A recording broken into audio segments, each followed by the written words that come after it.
আপনার মাথার স্ক্যাল্প যদি দেখা যেতে শুরু করে তাহলে দেরি হয়ে যাচ্ছে। প্রতিদিন যদি ১০০টার বেশি চুল পড়ে তাহলে এটা আর স্বাভাবিক নয়। এটা হচ্ছে চুলের গোড়া দুর্বল হয়ে যাওয়ার সংকেত। এর কারণ খুশকি, ইনফেকশন এবং স্ক্যাল্পে পুষ্টির অভাব। চুল বাঁচাতে ঘরেই বানিয়ে ফেলুন natural hair oil and shampoo. কিভাবে বানাবেন চলুন দেখে নিই। প্রথমেই ন্যাচারাল হেয়ার অয়েল তৈরি করুন, যেখানে পরিমাণ মতো আমলা অয়েল নিন। এটি চুলের গোড়া মজবুত করে। অ্যালমন্ড অয়েল নিন, এটি গভীর পুষ্টি ও ময়েশ্চার দেয়।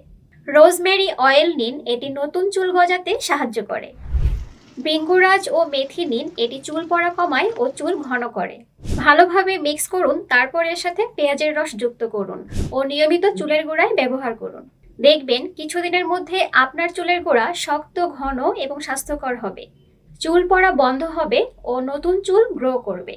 তবে হ্যাঁ, পরিপূর্ণ রেজাল্ট পাওয়ার জন্য তেলটি ব্যবহার করার ১ ঘন্টা পর অবশ্যই একটি শ্যাম্পু দিয়ে শাওয়ার করবেন। শ্যাম্পুটি ঘরেই বানিয়ে নেবেন অথবা বাজার থেকে কিনে নেবেন, যেটার ভেতর অবশ্যই থাকতে হবে অ্যালোভেরা। এটা স্ক্যাল্পকে ক্লিন, ঠান্ডা ও হাইড্রেট রাখে। খুশকি কমায় ও চুলকে করে মসৃণ। থাই জিঞ্জার রুট এক্সট্র্যাক্ট, এটি স্ক্যাল্পের রক্ত সঞ্চালন বাড়িয়ে হেয়ার ফলিকলকে সক্রিয় করে এবং অ্যান্টিঅক্সিডেন্ট গুণের কারণে চুল ভেঙে যাওয়া রোধ করে।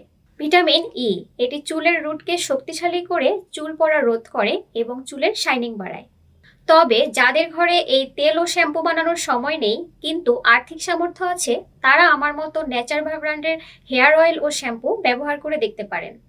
আমি যেসব ইনগ্রিডিয়েন্টের কথা একটু আগে বললাম সবগুলো ওনাদের তেল ও শ্যাম্পুতে আছে।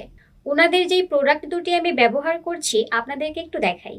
এই যে, আমি খুবই ভালো রেজাল্ট পেয়েছি। সম্ভবত এখন ওনাদের একটা বিশেষ ডিসকাউন্ট চলছে। চুল বাঁচাতে আপনারা সংগ্রহ করতে পারেন। এই ধরনের আরও হেলথ টিপস পেতে আমাদের ফেসবুক পেজ লাইক ও ফলো দিয়ে রাখুন। আমাদের ইউটিউব চ্যানেলটি সাবস্ক্রাইব করে রাখুন। আর আমাদের এই নিয়ম মেনে কার কার চুল পড়া বন্ধ হয়েছে কমেন্ট করে জানাতে ভুলবেন না কিন্তু।